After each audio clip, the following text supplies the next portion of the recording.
The thoughts, opinions, and general overall shade thrown on High at 9 News are those of the individual speakers and not those of High at 9 News, its audience, or its advertisers. The statements made do not constitute medical, legal, or financial advice, and for advice tailored to your specific situation, please consult with a licensed professional.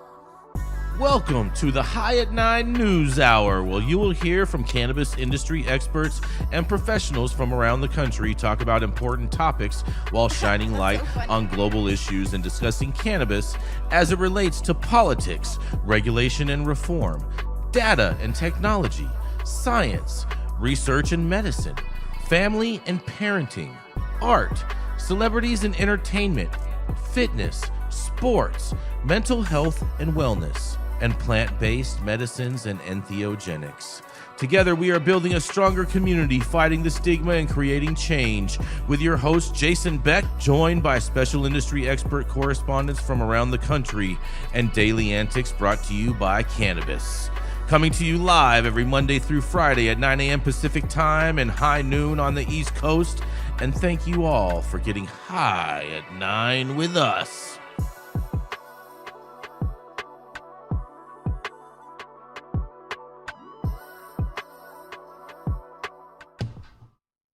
Oh, yeah. Good morning, guys. Wow, this teleprompter today is very extra small. If you guys can make it bigger, that'd be great. But good morning. It is Friday, November 7th, and today is National Fountain Pen Day, Jesse. Do I have one of those? No, I don't have one. I could just picture Dr. Talleyrand writing prescriptions with Do you have a parallel pen, though? With them. Just close. Yeah. Interesting. Oh, they're making it bigger. Give me 1 second, guys. There we go. They're making it bigger. There we go. That's perfect. Great job. Yes. And today it's also National Retinol Day, Jesse. Retinol? Yeah, retinol. Well, this is one of those educational moments. Mm-hmm. I have no idea what that is. Oh, well, fantastic. R-E-T Retinol. N-O-L? R-E-T-I-N-O-L. Yep. Retinol. On November 7th, celebrate the most popular anti-aging skincare ingredient, National Retinol Day. Oh, it's a form of vitamin A. Yeah. Did you know that retinol is one of the most searched skincare ingredients in the world? As the gold standard for anti-aging ingredients, retinol is consistently recommended by dermatologists and heralded for its transformative effects on skin. Well, there's a business idea. You need a retinol CBD cream. Well, retinol is a retinoid, a derivative of vitamin A, and works by boosting skin's renewal process and helps to diminish signs of aging, including lines and wrinkles, sagging skin, and uneven tone and texture. It is also one of the most tested ingredients, which means scientists continue to improve the effects of this popular skincare ingredient year after year. Look at that, Jesse. Retinol. I love it. Today's High at 9 News brought to you by Retinol, Dr. Talleyrand.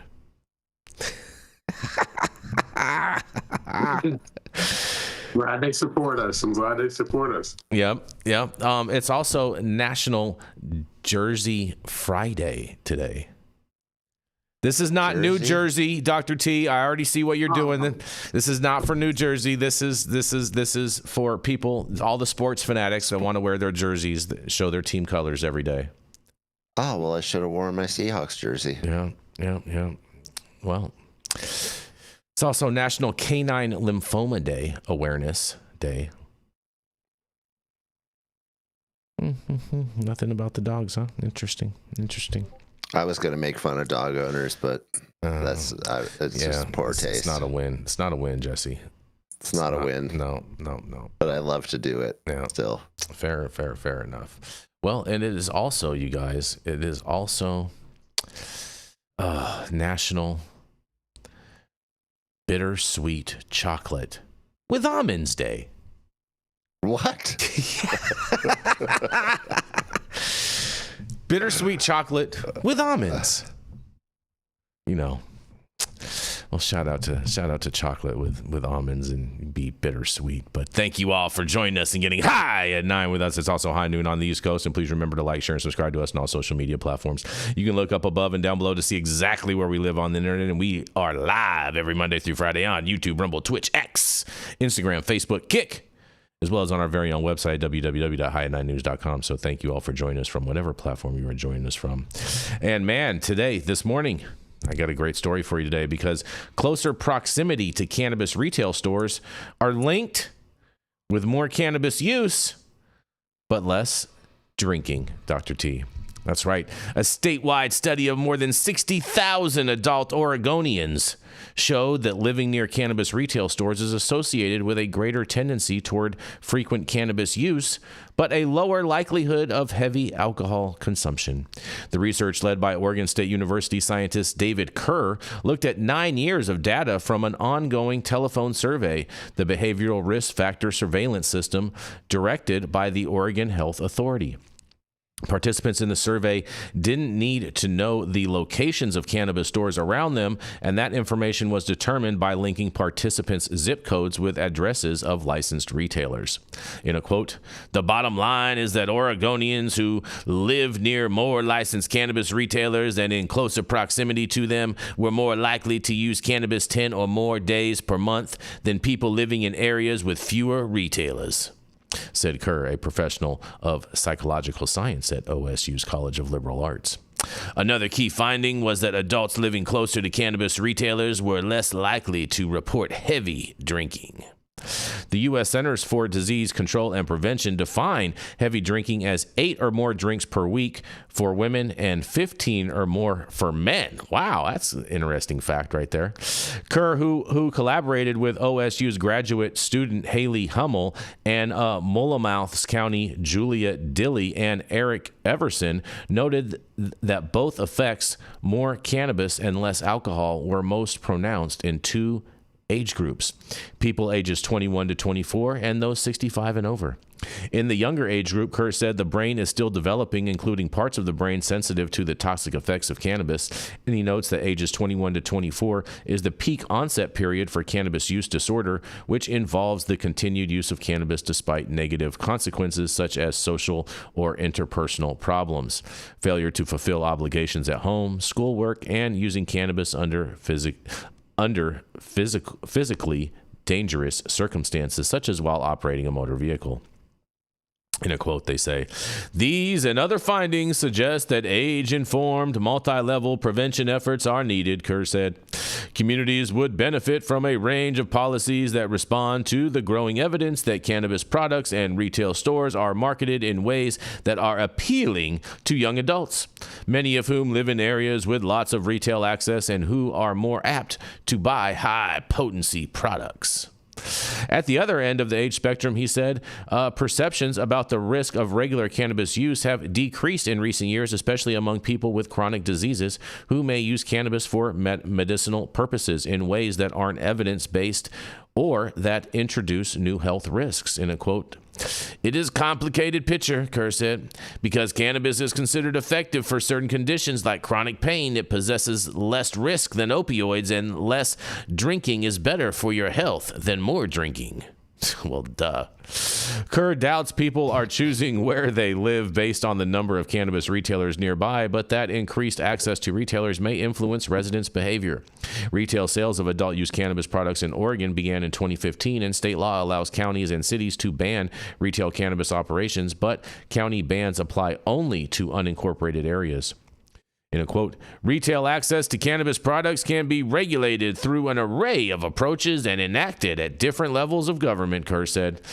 "Careful consideration should be given to policies and prevention efforts that balance the goals of cannabis legalization against potential harms." The research was supported by the National Institute of Drug Abuse and the National Institute of Health. Findings are now available in print form and will be published in the American Journal of Preventive Medicine. Well. Look at this. If you live near a weed store, you may just be more apt to smoke weed. Huh, go figure. I can't wait to hear what you guys have to say about this. This is great news on one hand. Clearly, we want people to choose cannabis over alcohol. Everybody knows if you've seen a bar fight, it wasn't because they smoked a bunch of weed right before. It was because they were too drunk and get upset over nothing, and then you have a fight, and that kind of violence. In fact, I was just looking at this interesting study and stuff that has to do with domestic violence too. Is that domestic violence is almost always related to two things: sports and alcohol. So really, typically sports? because typically what's happening is the man is angry about his sports team losing and very emotional, and also having drank a lot, and then domestic violence is incurred directly after that. Interesting. And That's very closely related. That's very, very, very interesting. You're never going to hear about that happening with somebody just smoking weed and watching sports, right? So no, that's true. This is good news. Yeah, I absolutely agree. You know, this is great news that people are realizing cannabis is not the devil that they've been promoting. You know, that the propaganda has indicated it is, and it's great. You know, to just have folks who are picking it up. The argument about the children just doesn't make sense, because age gating is such a simple solution to that, and why, you know, so you know, we do it with other things. Why not do it with cannabis too? No, it's a dumb argument. I agree, you guys. I totally agree. I just wonder, you know, they make a lot of different correlations in this, and you know, they didn't really touch on the crossfading aspects of how many people are consuming weed that are consuming alcohol. I wish they would have kind of talked about that too, because I think that would point to another kind of like behavioral type of aspect in regards with this. Well, I think we've gone over that. Yeah, and they're probably drinking less alcohol, is my guess. Yeah. That's definitely, we've gone over this. I mean, this is not a new study or a new look at this. This happens over and over and over again. We've seen this nationwide in all kinds of locations, all kinds of studies, and alcohol consumption just goes down. It doesn't mean that people don't also drink when they smoke weed, but it just means they drink a lot less. Or substitute, as my old show. I mean, that could happen. That could happen. Well. On that, we're going to roll into our first commercial, and we are going to be right back. It's not working. Need to refresh it, apparently. There we go. Oh, no. The Stream Deck? Yep, you got to restart it. We should be restarting the Stream Deck before the show every day. Oh, there we go. It went blank, so it's restarting right now. You know, it's just one of those days. I guess they said Mercury is in retrograde or whatever, so I guess that's probably just as affecting the show. I feel like it's always in retrograde these days. Oh man, Dr. T. That's what it is for the Republican Party. Yeah, I knew you were gonna go there, Dr. T. I knew you were gonna go there. Yep, play that. Yep, play that.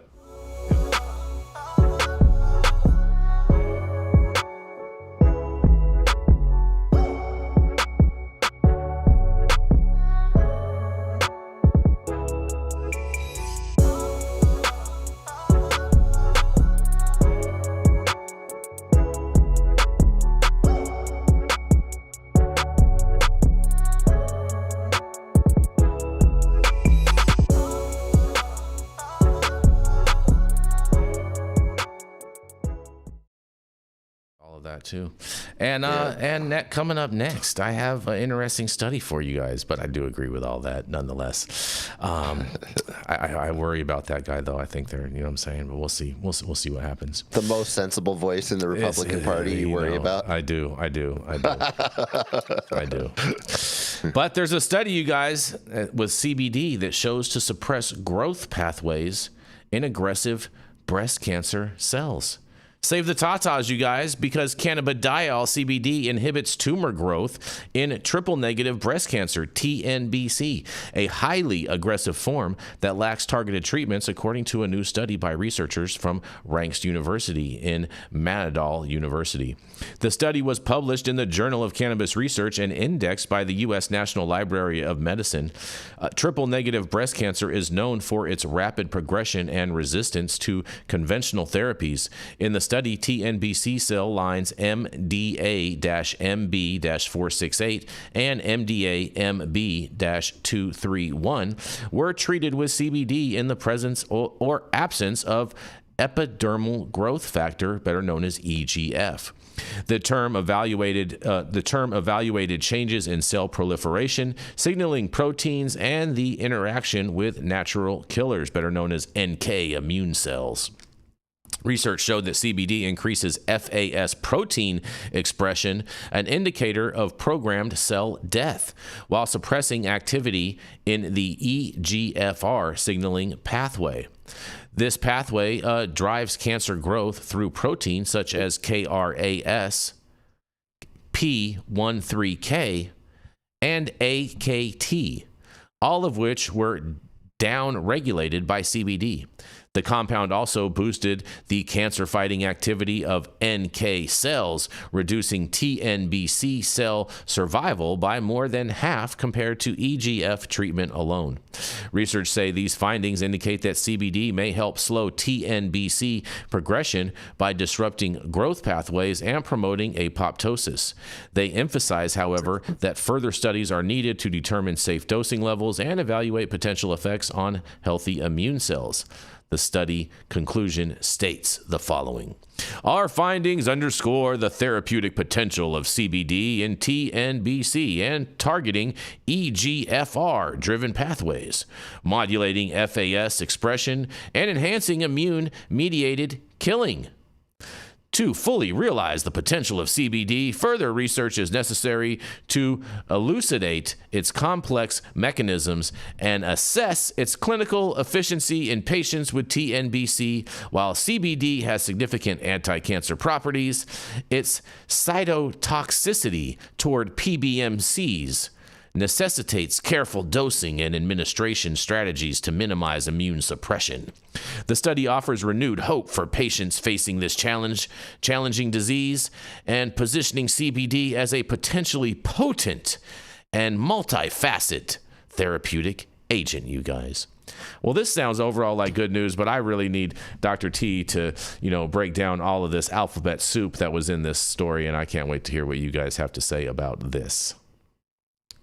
What they're doing is they're looking for the mechanism, because when you understand what the molecular mechanism for killing these cancer cells is, then you can start to develop synthetic drugs to replicate that, to activate that mechanism.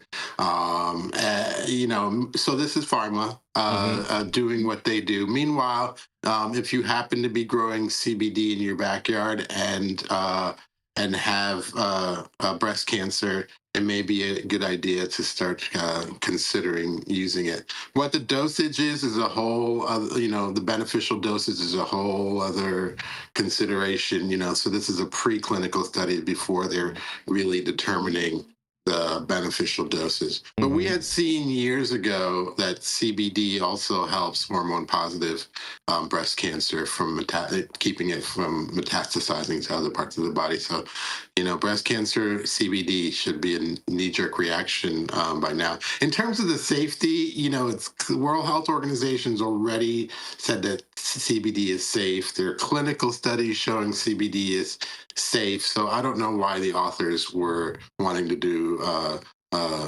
solve a problem that seems to have been solved already. I'm with you on that, Dr. T. I agree with you on that one, because it does seem like, we already know that this works and whatnot, but they just want to keep on doing more studies, and probably because that's how they all get paid. Yeah, it's a capitalist environment. Yeah. Me, I love me some capitalism, Dr. T. Well, capitalism does bad as much as it does good, right? You can't just have all, you can't just have all good. There has to be a little bit of bad. There's the yin and the yang, right? There has to be the balance of life. Oh, very spiritual of you. I like it. Yeah. So I would say capitalism is good with a little bit of bad, as opposed to socialism, which is all bad with a little tiny bit of good, even though it's fake good. All bad? It's 100% bad. It's just the good is just masked as trying to be good, and people buy into it.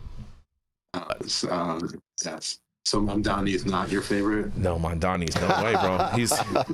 No, bro. It's crazy. Mamdani. Yeah, you don't want me to go into that one. I cannot wait to see the failed experiment of city-run grocery stores. That's going to be it. That is going to be rich. I'm going to tell you right now, I feel sorry if you're a real estate holder in New York. You better sell. True. You better sell now, because right now that your real estate value is going to drop, and no one's going to go there to visit. No one is going to want to be in New York at all. It's going to be a nightmare. Well, those people who have to ride the buses, which are far more people who have to ride the buses than are real estate holders. When you're talking about real estate holding in New York, you're talking about the top 1%. Yeah, they're going to hurt. The top 0.1%. Yeah. That's a very difficult place. They're not going to be the top 1% anymore, because their real estate, their whole liquidity is going to. Yeah, that's fine with me. Yep. Yeah. I'm not worried about them. I'm worried about the people riding the bus. Oh, weed for the people, you guys. Weed for the people. That's right. Allow weed. They're going to allow weed on New York buses too, because there's not going to be any police out there to stop them. I don't think police. It's going to be interesting. It's going to be interesting. What's his term for 4 years? Yep, 4 years. 4 years. It's going to be an interesting 4 years in New York. Yep. Yeah. Poor New York. Sorry, you guys. But nonetheless, we are going to keep this train rolling, and we are going to roll right in to Dr. Jean Talleyrand. He's the founder of the CESC and of Medican, where you can get your doctor's recommendation online all the time, 24/7 hours a day, 7 days a week, even on holidays coming up this holiday season. It's the perfect gift for your loved one. That's right. It is none other than Dr. Jean Talleyrand. Thank you, Jason. And happy Friday, everyone. So another beverage story. My story today is in the science and health section of Marijuana Moment. Drinking cannabis beverages reduces alcohol use and improves sleep, stress, and mood. New study shows. A new study of adults who drink cannabis-infused beverages has found more evidence of a substitution effect, with a significant majority of participants reporting reduced alcohol use after incorporating cannabinoid drinks into their routines. They also noted improvements in overall well-being and sleep, as well as reductions in pain, stress, depression, and anxiety. The analysis of self-reported survey data released on Wednesday by the research firm sponsored by more than a dozen cannabis brands tracked consumer behavior and overall well-being among more than 3,000 participants who were given a supply of infused beverages from one of 20 products containing THC, as well as other cannabinoids such as CBN, CBG, and CBD. Among the top takeaways is the apparent relationship between cannabis drink consumption and alcohol use.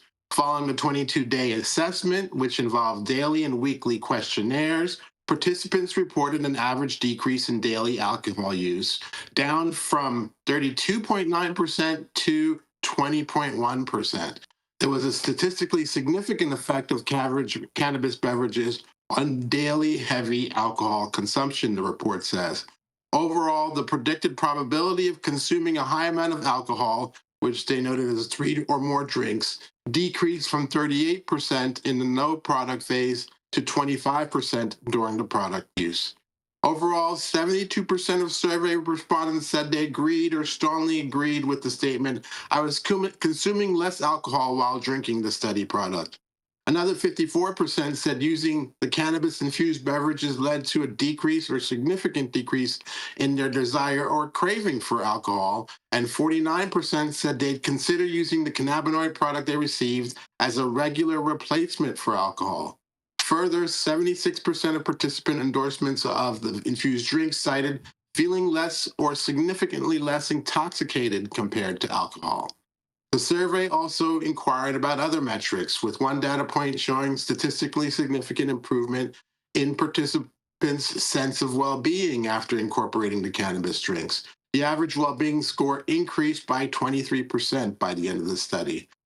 On days when people used cannabis beverages, they additionally reported an average of an 11% decrease in pain, 18% reduction in stress, and 7% longer sleep compared to non-use days. This is one of the latest in a series of recent market analyses and surveys indicating that the cannabis industry has proved to be a disruptive force to the alcohol industry. Cannabis beverages may be responsible for improving the health of millions of people. Cannabis beverages may improve public health better than any campaign from local departments of public health. Large industries affected by the popularity of cannabis beverages are taking both sides. As much as they try to impose hemp bans, they are at the same time trying to buy the cannabis beverage manufacturers. A survey released last month showed that 4 in 5 adults who drink cannabis-infused beverages say they reduced their alcohol intake, and more than a fifth have quit drinking alcohol altogether. This also comes at a time when younger Americans are increasingly using cannabis-infused beverages as a substitute for alcohol, with 1 in 3 millennials and Gen Z workers choosing THC drinks over booze for after-work activities like happy hours, according to a new poll of 1,000 young professionals. A popular craft spirits distillery recently said that it's scaling back its operations in Washington and Oregon, due in part to the fact that more adults are choosing cannabis over alcohol. Another poll released last month found that a majority of Americans believe cannabis represents a healthier option than alcohol, and most also expect cannabis to be legal in all 50 states within the next 5 years. So what do you think? Have we found an answer to the 3 million deaths per year worldwide caused by alcohol consumption? This is Dr. Jean Talleyrand with INI News. Well, Dr. T, I'm confused because, in the first story that we covered, they said, heavy drinking is classified as what was it? I think it was like 5 drinks for women, or eight. No, it was 8 drinks for women a week, and 15 drinks for men a week. And this story that you just covered is saying that heavy drinking is like 3 or 5 drinks a week. I think it was per day. Per day. Oh, per day. Okay, Yeah. I missed that part. I apologize. That kind of threw me for a loop right there. Yeah, I think it was daily use. Okay. All right. Yeah. Well, clearly, I mean, in the end, alcohol. I mean, cannabis is a substitute for alcohol. Clearly, and I think we've all known that. Yeah. Shout out to the beverage industry for really, knocking down the alcohol industry, being a powerful force. Mm-hmm. Knocking down the alcohol industry. And I just found this story that we're going to cover this on Monday on High at 9 News, but it says big alcohol is asking Congress to ban hemp-derived THC for now. So we're gonna talk about that on Monday's episode, just so you guys know, to make sure that you tune in on Monday's episode, because we are going to discuss that. But this I feel like, Dr. T, I feel like your story should have like some disclaimer at the end to say, hey, this story was brought to you by Keef Cola, or by like one of these other THC beverages or something like that, because it seemed like a total puff piece for THC beverages overall, which we know they keep on trying to inflate these stories of how cannabis beverages are so great and so magical and the next best thing since sliced bread, but yet beverages are still the smallest component of the overall cannabis market in total. Smallest component, but maybe the fastest growing sector, and with the most potential too, because when you can put beverages Jesse. In Target, and you can put them in Walmart, and you can put them in all these places where you're not as likely to sell hemp cigarettes or other forms of THCA consumables. I think beverages has the biggest potential. And when like we just reported on last week, Target is doing that test in Minnesota, right? Yep. And if it goes well, you know they're going to expand it. And if Target's getting into hemp beverages like that, man, the sky is really the limit. So, hemp beverages could be the product of the decade. And remember, a lot of the stats on cannabis beverages may be coming from the regulated cannabis industry. Since beverages are also sold as hemp, maybe there's even a larger, growth in sales from beverages. It's coming. Yeah, this is a piece sponsored by the cannabis beverage industry. Absolutely. A bunch of them got together but this is what cannabis needs to do, because this is what is done in every industry. The people who support it put efforts towards studying it and promoting it in this way. So if the other side's doing it, this is very important for this side to do it as well. And the data is showing benefits. Well, Chris Brady in the chat, he says cannabis beverages are going to be what cures bladder cancer. And and Brandon Krieger in the chat, he says, I love being able to go to a comedy show and grab a hemp THC drink when there used to only be alcohol available. Yeah, you're not alone. Yeah, a lot of Gen Zers are saying the same thing. Yeah. I think it's good for our society. Alcohol is very damaging, clearly. I'll tell you when this whole beverage thing really goes mainstream. It's not when Target sells it and all these other department stores, Circle K and all these other mainline retailers. When THC beverages actually go big and really hit the mainstream, I'm going to give you the marker right now. Are you guys ready for this? Send it. It's when you can go into a movie theater and purchase a cannabis beverage, okay, and still stay up through the entire movie. That's when cannabis beverages will go mainstream. Well, movie theaters themselves are one of the most antiquated industries there is as well. Most people are watching Netflix and stuff at home, so people still go to the movies, bro. Still go to the movies. They still do it.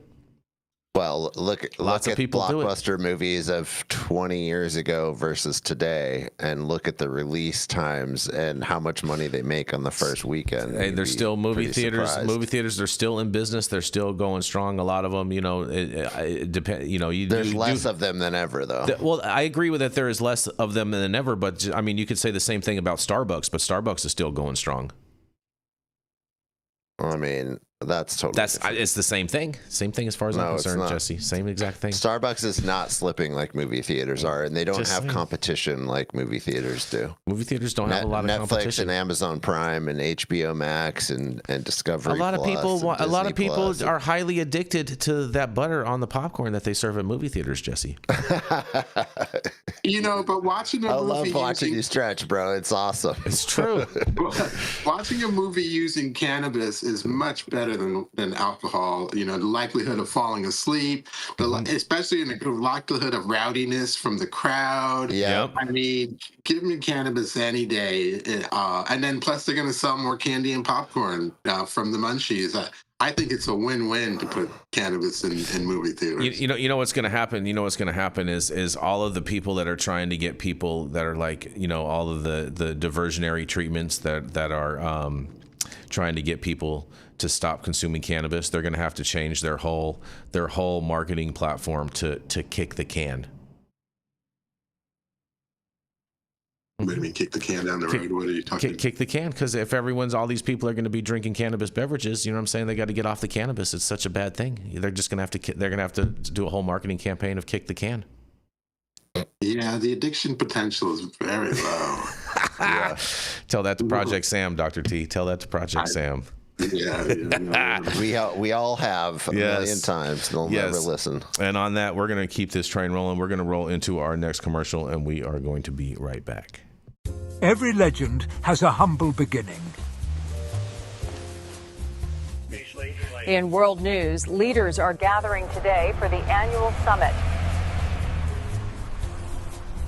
I want to tell you something, Che. The government is watching us through the television. Oh, John. Look, right there. They're trying to hack into my TV box. We're still not able to hack into the TV box, sir. Ha! But they can't. I've rebuilt the entire electronic system, and it sends and receives signals through quantum phase space. They'll never get in. Engage target. In other news, local authorities are investigating a series of strange atmospheric phenomena reported by residents. Ma'am, we're with the federal government. We need to ask you some questions. John? Is there a problem? We've been trying to penetrate your TV box for over 6 months. I told you they were trying to watch us through the TV, but you didn't believe me. We can't get in, and to be frank, we have no idea what you've created. Yeah, that's the point. It's called privacy. You know what the Fourth Amendment guarantees? All we know is that we can't get inside. We want to know if you can create one for us. QUX. Even the government wants one.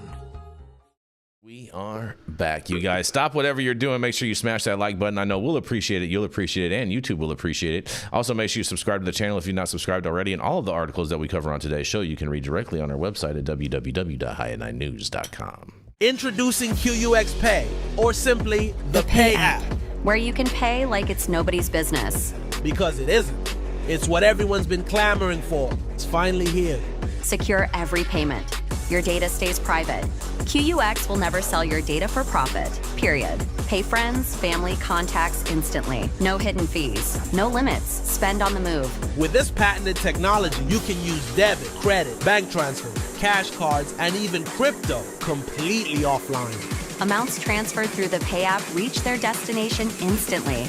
Transfers in a flash. As quick as sending a text. No more waiting around like crypto. Are you ready for the future of payments? The state of the art for money is finally here. Data privacy and security protocols trusted by militaries and banks worldwide. QUX Pay, the Pay app. Available as an app and point of sale system, personal and corporate accounts available. Go to QUXPay.com and start using the Pay app today. For it. I'm here for all of these reactions. Yeah, speaking of reactions, we're going to roll right into Mr. Jesse Barney. He's the founder of Barney Design, and he's the one that can make your customer base actually react to your brand with strategic marketing and branding, and can make your brand actually speak to your customer, and they will speak back with their pocketbooks. That's right. It is none other than Jesse Barney. All right. All right. Thank you, Jason, for the wonderful intro. My story comes out of Science Alert, and it's actually on a study that was published in Science Direct from Elsevier. So, the headline is this: using tobacco with cannabis is tied to unique brain changes, small study finds. Before I even get into this story, I'm going to try to highlight some of the problems I see with this small study and how they're reporting on it, which seems a little propaganda-ish. So, a preliminary investigation has found that those who use tobacco with cannabis show unique changes to their brain chemistry. The findings could explain why those who use both often have worse addictions and mental health outcomes than those who use only one or the other. So right there, the writing is showing you, if you read between the lines, saying it could explain means they haven't proven any kind of causality. They're just really correlating that there are mental health issues, and that those people with mental health issues also seem to use tobacco and cannabis. So they haven't proven that it's causality, though.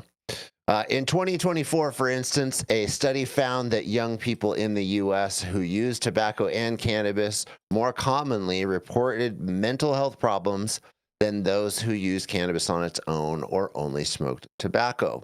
The current study is small and preliminary. So there you go. Again, this is a preliminary study. And it's also just observational, as it'll say later. But researchers were surprised by the results and want to conduct further trials on those who smoke and vape tobacco.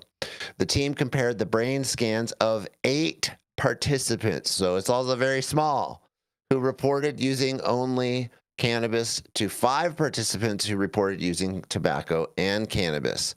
They didn't have a group of people who used neither, which I find that to be also interesting. The group that used both drugs had significantly higher levels of a key enzyme across multiple brain regions. This enzyme, called fatty acid amide hydrolase, FAAH, interacts with the endocannabinoid system, closely controlling levels of a neurotransmitter linked to feelings of bliss or joy. And for those who are educated, you already know that's an andamide, which is the endogenous form of THC. So, recent studies in animals suggest that FAAH could contribute to nicotine reward systems in the brain, but whether it is true in humans remains to be seen. Those with certain variants in the FAAH gene have higher risks of drug abuse and addiction. The gene also has links to anxiety. And this is where I feel like they're just stating that this correlation might be the cause, that it's the drug use that causes the drug abuse and addiction, rather than maybe you already have a mental health problem or like anxiety or something that's causing you to abuse drugs.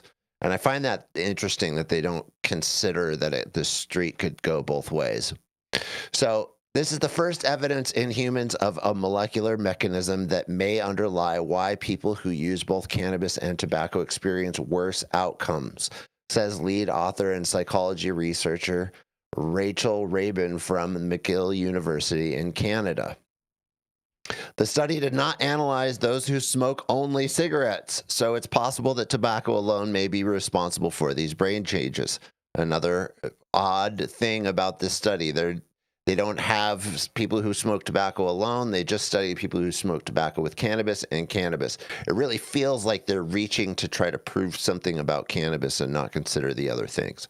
So, further studies are needed to understand if this chemical profile is directly caused by tobacco, if cannabis exacerbates the profile, and if it puts a person's mental health at greater risk.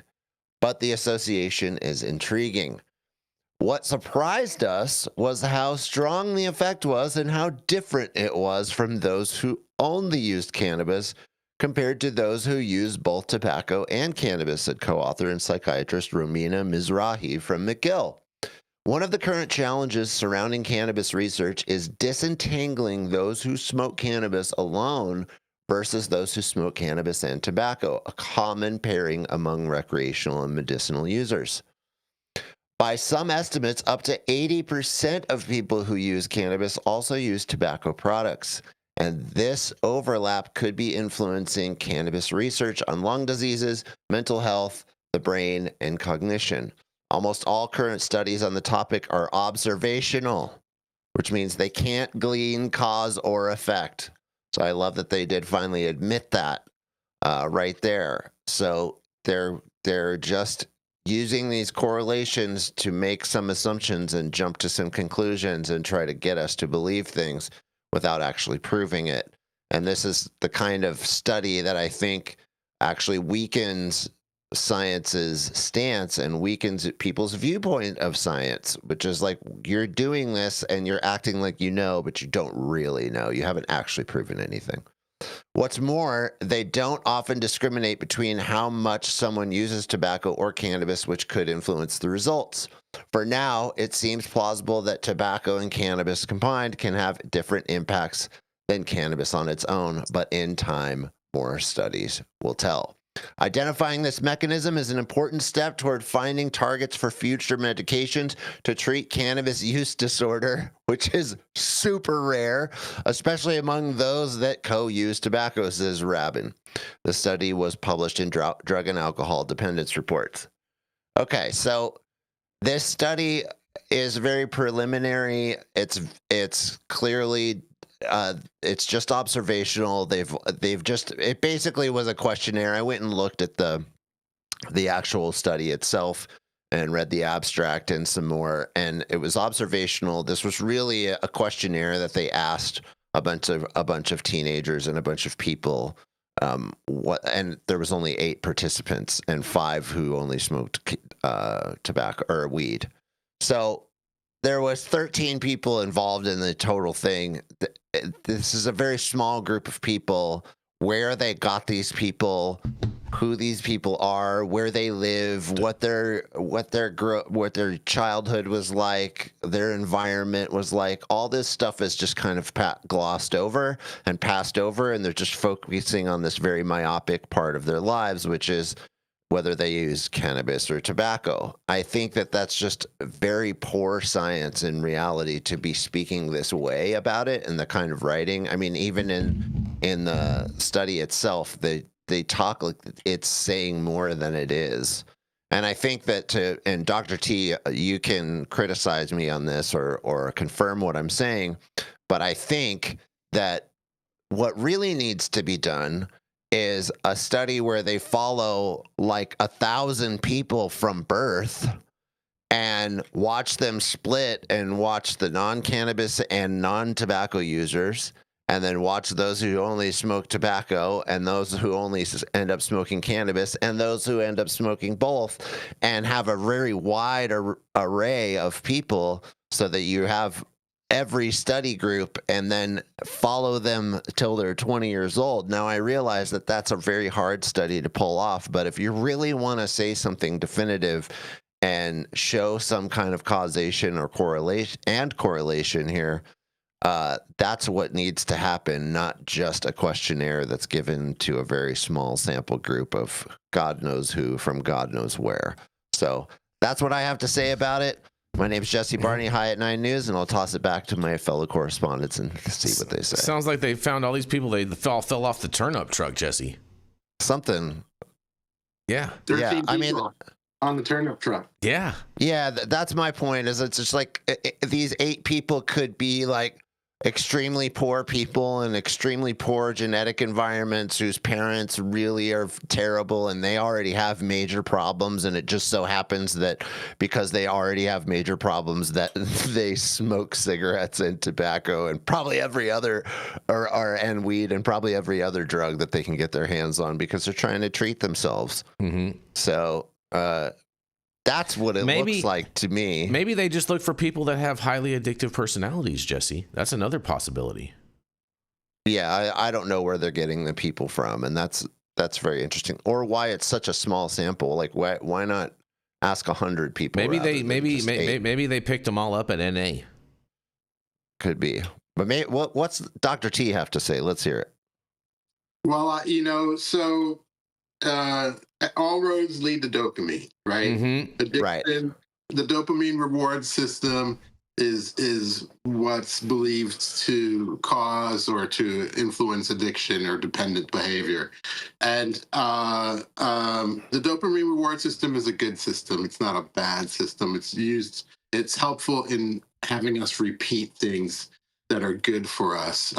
However, nicotine use seems to cause more dependence, 30% dependence in nicotine use versus only 9% dependence. So that's more than 3 times in THC use. So of course, if you know that nicotine use is cause way more dependent, when you add the two, they're likely to get more dependence in the combined versus cannabis, right? It's simple math. So they already knew that they were going to get this result when they started. And I agree with you, Jesse. Interesting that they didn't look at the nicotine only. I'm curious what that was compared to the cannabis and nicotine. I don't know. There are reasons to think that maybe the cannabis and nicotine may be more addictive. THC also activates to the dopamine reward system. So I don't know if that 30% plus that 9% is additive, or if you subtract, and it's somewhere between 30 and 9%. That would really have been an interesting study, but these guys weren't interested in an interesting study. They were just interested in proving their point. Yeah, so you're echoing what I'm saying. This feels like more like propaganda than an actual study, right? This is they already had a belief system and they went out kind of trying to prove it. Yep. Yeah. Now the question is was the tobacco use that they used, was it strictly smoked tobacco? Did it state, or what do we know if it could have been vapes no, they that said they could have been they using? said that there was vaping. Yeah, they said there was vaping involved as well. You can't conflate vaping and smoking cannabis. It's not the same thing. Like it's very, very, very, very. Well, they different. said that sometime there was some people that vaped cannabis and tobacco. So there was kind of this amongst these 13 people. There was a range. This is a whole hodgepodge study. This is not a controlled type of study. This is just this is total propaganda piece. Well, right, right, because they would need people that use neither, and that's the other thing is. You need people who use neither to look at their FAAH and see how that's affecting their anandamide. This is like, hey, you know what?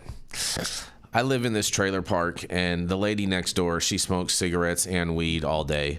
And then my neighbor across the street in the trailer park, he vapes weed and vapes tobacco all day and works on his Jeep in the driveway. And that's basically what this is basically telling me. I mean, the effect could be additive. It could be that, triggering dopamine reward with nicotine, triggering it a little bit more with THC, and so you crave both. There's sort of this cross craving, as they go down. It could be, but Dr. T, don't you think it's more likely, and that's why this study is so poor, is because it's not really proving anything. It's saying that there might be correlation and that correlation might be causal, right?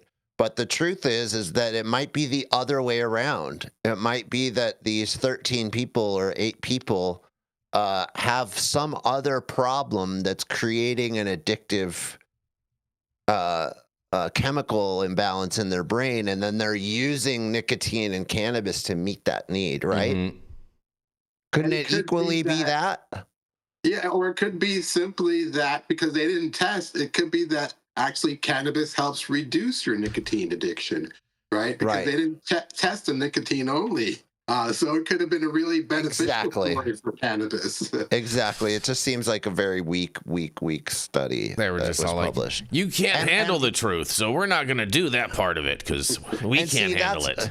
I just want to point out that to me, and the reason I actually picked this story was because this is the problem with science. This highlights the problem with science, is that these kinds of things get pushed out and published and talked about like it's fact, and it's clearly not. And then someone like me, I'm a lay person, I didn't study formal science, or I don't have any credentials of any kind or anything. But if I can go read something like this and see that there's big problems with it, why can't these guys who are getting paid to publish this study also see it? Like, what's the myopic thing that's allowing them to do that, and then allowing them to talk like it's fact, and then create this thing of like, this is knowledge, this is fact, you should respect the science, and then people like me are like, no, actually, F you, that's not, you're just lost trust with me. Yeah, right. Well, right.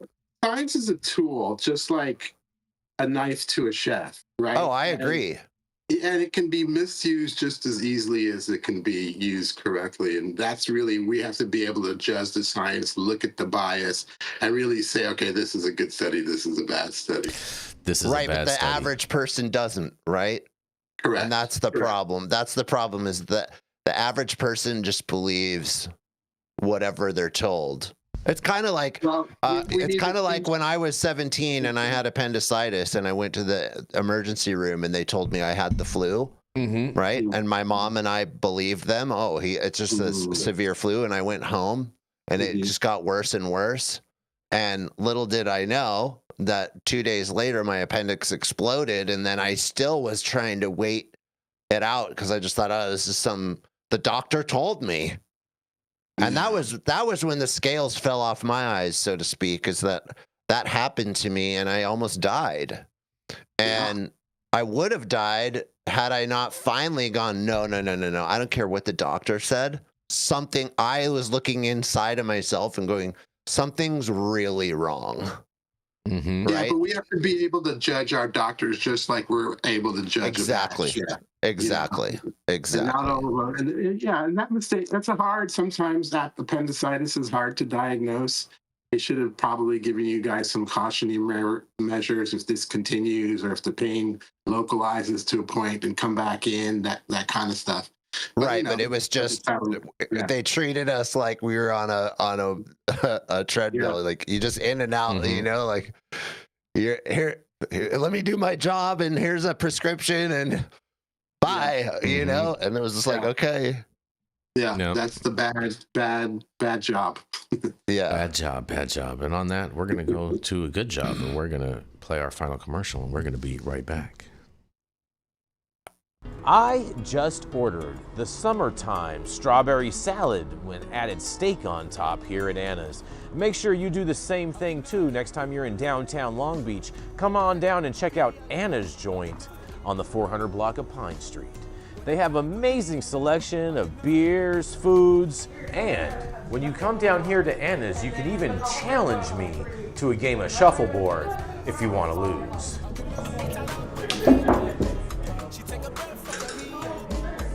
Did you get that? So, next time you're in downtown Long Beach on Pine Avenue, make sure you stop by Anna's Joint on the 400 block. Not only do they have Anna's Joint, this restaurant and bar, but they also have the amazing deli next door, and then next door to that they have a very exotic flower shop. You may want to stop by and say hi.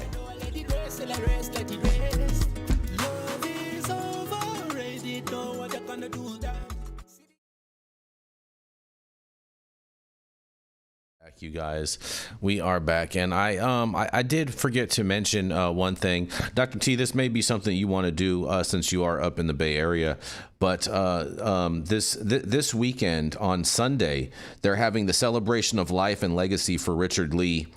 Join Oaksterdam University from 12 to 5 on November 9th. You can RSVP on Oaksterdam's website. There'll be food provided at noon, and services will be at 1 p.m.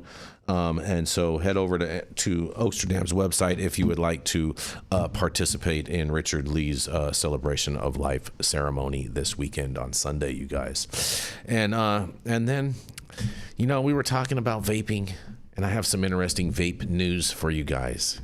You ready for this, Dr. T? Because there was another study, you guys, lots of studies going on, because medical grade THC vape delivers precise microdoses, while retail pens hit hard, but with unstable outputs, you guys. That's right. A laboratory study in the Journal of Drug Delivery Science and Technology finds that while both a commercial vape pen and a CE marketed medical device can generate respirable marijuana aerosols, only the medical device delivered reliably consistent doses. Researchers at Université Jean Monnet Saint-Étienne compared a medical inhalation device known as BIKY Breathe with a common retail vape pen across 4 THC formulations. Both platforms generated submicron particles with mass median aerodynamic diameters around 0.9 to 1.0 um and a fine particle fraction of 99 to 100%, a range that supports deep lung deposition and rapid systemic uptake. Dose delivery separated the devices using THC dissolved in 1 to 3 propanidol, and BIKY Breathe consistently emitted about 6 milligrams of aerosol per puff and delivered respirable THC doses of roughly 50 UGs per puff at 20 milligrams per milliliter and 95 UG puff at 40 milligrams per milliliter with low puff to puff variability. The retail vape pen tested with high-strength distillates produced much larger respirable doses, about 1.7 to 2.0 milligrams of THC per puff, but showed greater variability and required several priming puffs before stabilizing across conditions. Transfer efficiency from liquid to aerosol was similar at 45 to 54% and indicating effective THC aerosolization by both devices. Why this matters, you ask? Well, because inhaled THC can act within minutes, but uneven dosing risks, psychoactive spikes, and inconsistent pain control, the medical device's microdosing profile and dose reproducibility directly addresses that challenge, offering more precise titration for potential clinical protocols.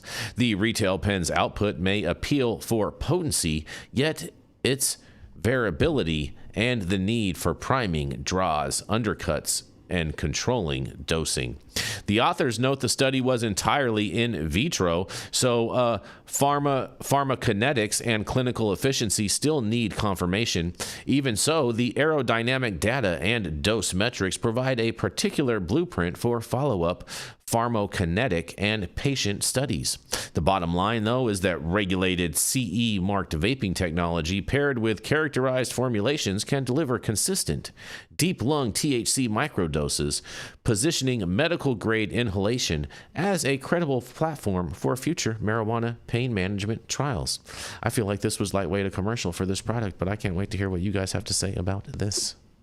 There's been a lot of that today, huh? Yeah. Everybody's pushing their methods.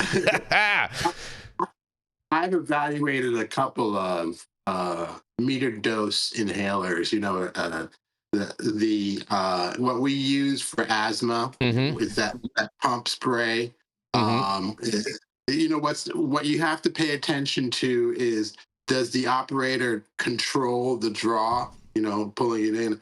Or does the machine control how much is given, right? In the pump, the machine controls it. It's delivering a certain amount. But with the vape pen, you're pulling on it and you can pull harder or more. I don't know why they're trying to solve this if it isn't a safety reason, which may be why they're trying to solve this. Well, I know why. I know why, Dr. T, they're trying to do this, because if it goes to Schedule 3 and they want to be able to produce vape carts, they have to have antiquated dosing on there per the hardware in order to qualify under a FDA Schedule 3 format.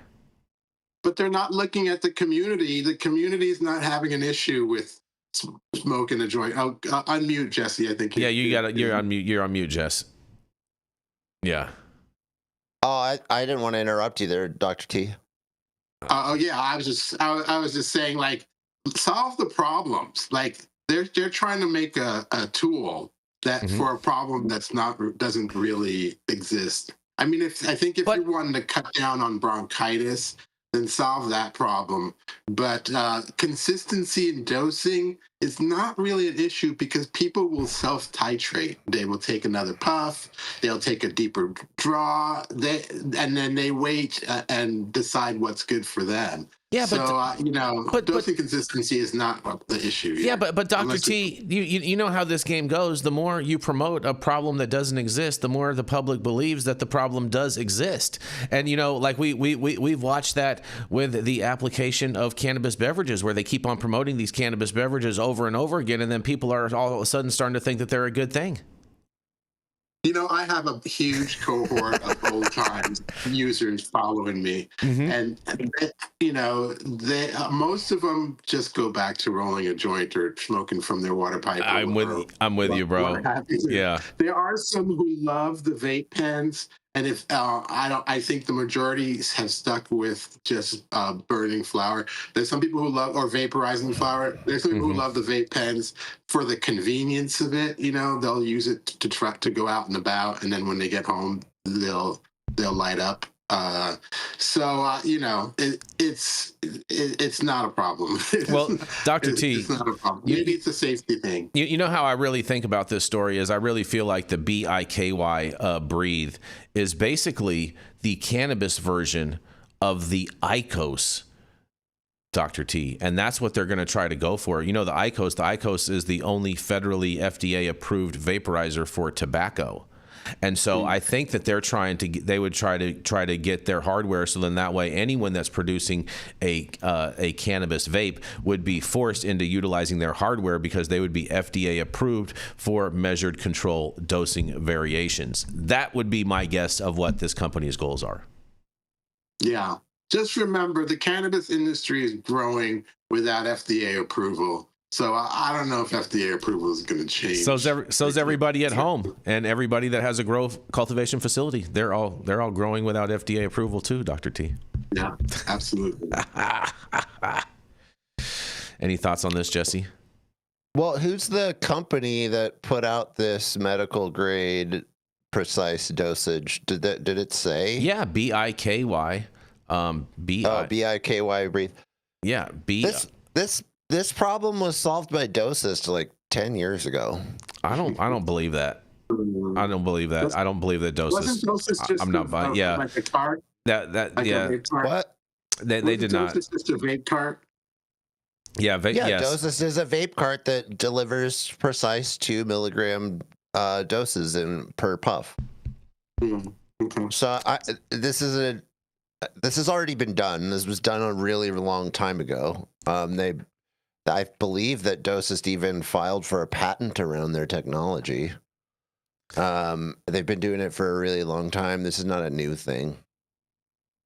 But Dosist never took off, really, did it? I mean, it took off in the beginning, but they weren't able to maintain. Not mass market. They took off in the trade shows. If you were going to cannabis trade shows 10 years ago, they were everywhere because they were spending a ton of money. They didn't actually take off on the market. Nobody ever actually bought their products. Yeah. I mean, it was a good idea. Like, look, if you look at their, like, you can go to, I think it's dosist.com. You can go to dosist.com right now and you can see their branding. They're clearly making it try to look medical. It's white. It's tons of. They tried to be space. like the iPhone of a vape pen. You know what I mean? Yeah, they're using. Well, I would say it's more intended to be a medical product. Like everybody. That's what they're making it look like. It's white. They're using pastel blue and pastel colors. And there's a lot of negative space. They make it look really clean and medical and scientific. Everyone used to tell me, Jesse, that it looks like you're putting a tampon up to your mouth. It does kind of look like a tampon. That's true. So they went for that, and it turns out that we already know this. The cannabis market doesn't care. Yep. Right? It's like what Dr. T was saying. People self-regulate. They know what they want. They know what they need. And at the same time, they'll hit the vape pen or hit the flower, and if they want more, they'll hit more. And it only takes you a few times to go, oh, that's too much and that's too little, right? Yeah. Well, so again, if it's going to go to Schedule 3, I think these guys are going to be ahead of the curve with probably being able to get their hardware, approved by the FDA, similar to what IQOS did with tobacco. And I think that's really is the play with this product. That's my guess. That's my guess. It's not necessarily really about solving a problem. It's about conforming to how that governmental organization regulates, and then being the first to market. So then that way everyone is forced to have to utilize their hardware. That's the name of the game. Yeah, I agree. Well, but remember what happened with Dosist? It didn't work. So I don't think it's going to work with these guys. But there was no FDA involved with a Schedule 3 format, Dr. T. And so if the FDA comes out and says, hey, you know what, cannabis is Schedule 3 and any vape product has to be in this type of a hardware, guess what? Dosist all of a sudden is going to make a comeback, and so will these guys. Possibly. I see, the industry's managed without the FDA for quite a while. I agree with you. I agree with you. Not to listen to the regulators telling them how to use cannabis. I get it. But guess what? All the retailers listen to the regulators, because the regulators are going to be the ones that come in and close them down or tell them whether or not they can continue operation and serving the people. Yeah, but they're going to go out, grow their flower in the backyard, dry it appropriately, and oh, you're living in a fantasy world, Dr. T, and I love it. I think Dr. T is closer to the right end of the spectrum on that, because if it does happen like that and it goes Schedule 3, and then cannabis, the end of that road is that cannabis is served in pharmacies, and that products like Dosist are exactly what you're going to be getting, if you're going to be getting anything like that at all. it's probably going to be actually in a pill form. It's going to be THC and CBD in a pill form, because that's really the only forms that I see coming from a pharmacy. So if that's the case, then Dr. T's right. The response from the community and people who really want cannabis is going to be to go to the trap in the black market, or they're going to grow their own. That's really the only place to go. Yeah, and we've been doing this for decades, so it's not like it's going to be hard to do. No.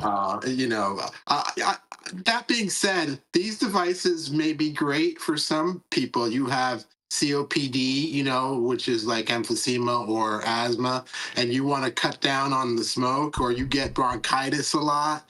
This could be great for folks like that. But what I found is the majority stick to what they've been doing for decades. Fair what this product is good for, Dr. T? Here we go. Is it's a small group of people, but there's a certain small group of people that's a target market that is very against cannabis, and products like Dosist and this BIKY Breathe, where it's super precisely dosed and you can take 2 milligrams at once.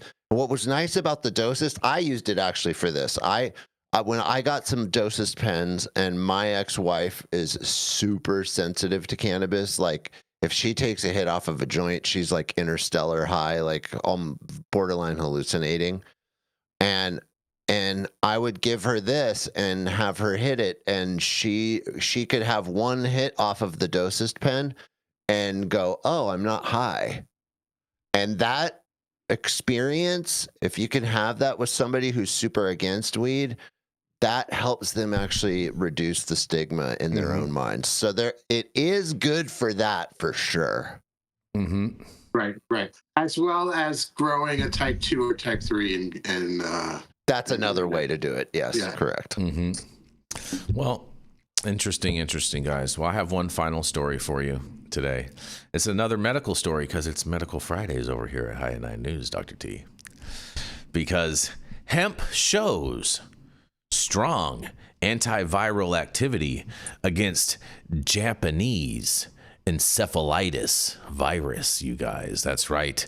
A new laboratory investigation offers early evidence that compounds found in hemp may help block Japanese encephalitis virus, better known as JEV, a dangerous mosquito-borne pathogen with limited treatment options. The research, published by Archviral and conducted by scientists from Chungang University, the Catholic University of Korea, Kwangpuk National University, and Jinokuk National University, analyzed whether extracts from hemp roots and stems could limit viral activity in cell models.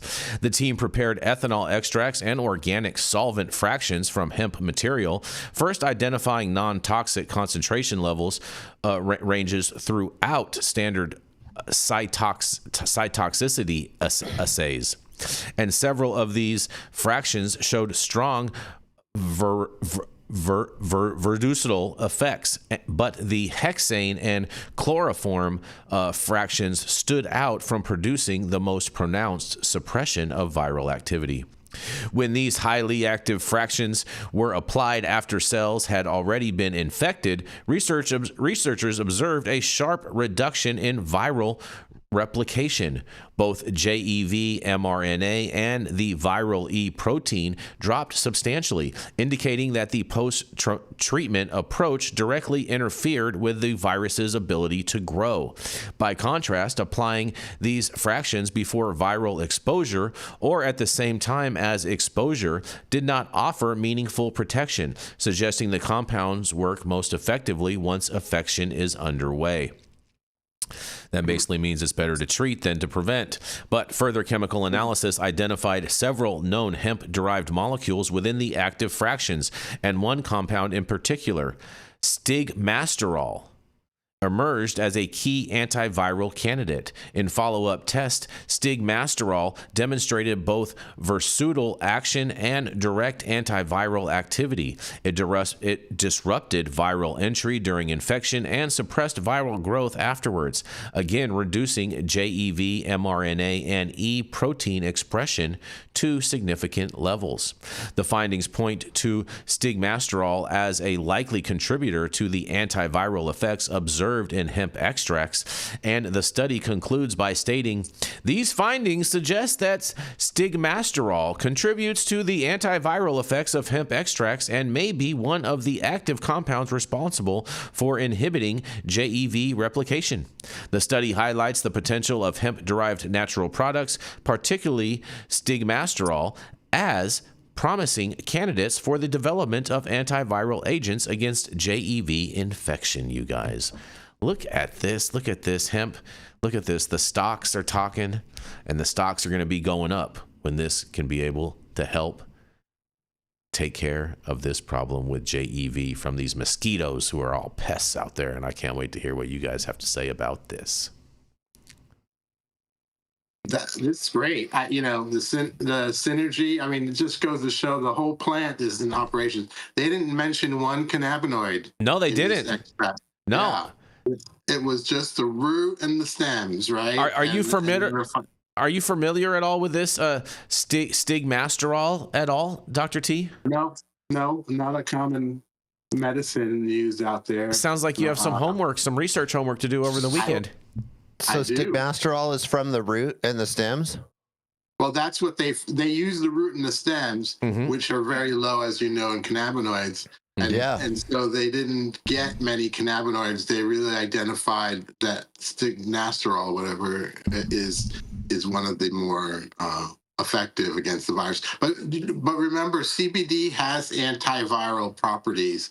And so CBD should probably be added to that. Not listed anywhere in this study. Not listed, not once. Not once, Dr. Other T. studies, other studies. Yep. But so if I use the whole plant, that's what we're just saying anyway. Yeah. Use the whole plant. I wonder, Dr. T, if this stigmasterol is basically the compound, because you know that they say that that hemp clothing is really good, like if you to be wearing, like in case you develop some type of a wound, and you can be able to use it because of you have less infection rate by using that as like a tourniquet as opposed to a cotton made fabric and whatnot. I wonder if that is the reason why that is, if that is the stigmasterol in the hemp fibers of the clothing, of why that actually is so much better for you. Yeah. Maybe it could be, right? That's the first. Yeah. By the way, stigmasterol is also found in soy and canola oil. That's interesting. Well, what ties together for me for this is if it's coming from the root. I know that if you've ever eaten cannabis roots, they're super bitter, and they're really good. They're actually very close to gentian root, and so in their taste. And gentian root is something that's made to actually create what we call bitters. And bitters, if you trace those back. I love bitters. Bitters in my old fashions. Yep. So bitters, if you trace those back, bitters were actually medicinal concoctions that were made by farmers from maybe upwards of thousands of years ago. So these are really ancient liqueurs or liquors where they're distilling alcoholic beverages out of basically everything that you could find on the farm. And it was believed that these bitter plants and the bitter things that you could make out of these, hence the word bitters, were good for certain ailments. And this goes back to the roots of Coca-Cola and root beer.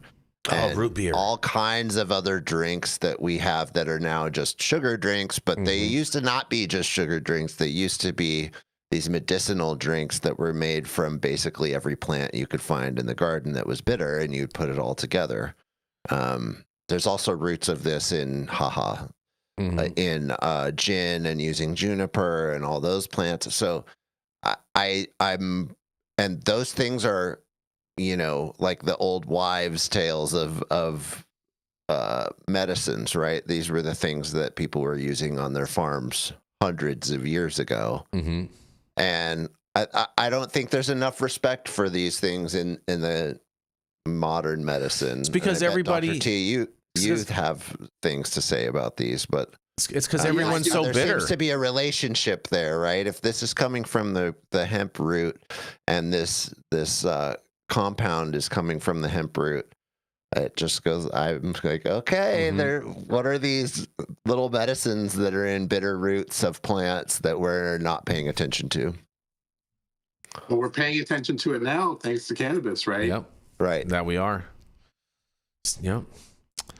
Man. It's Jesse. I think the reason why is because people are just bitter in general, and that's why they don't respect. Maybe they need Maybe they need the right kind of bitter. Yeah, exactly. They not bitter beer face. You know what I mean? They need to wipe that sourpuss face off of their face. You know what I mean? Yep. Just saying. Well, this has been very, very fascinating. Shout out to Stigmasterol. Man. This show today has been brought to you by Stigmasterol, one of the compounds in cannabis that it apparently helps with a lot of things that you've never heard of before, except until today. Watching High at 9 News, Dr. T, first time you even heard of it. Look at that. And thank you all for joining us and getting high at 9 with us every Monday through Friday at 9 a.m. Pacific and high at noon on the East Coast. And big shout out to our audience and supporters for tuning in daily and listening to the insanity that is the developing cannabis industry.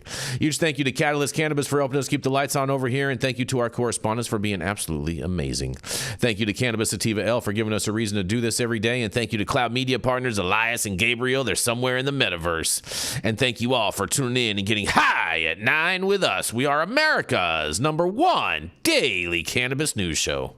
Trademarked.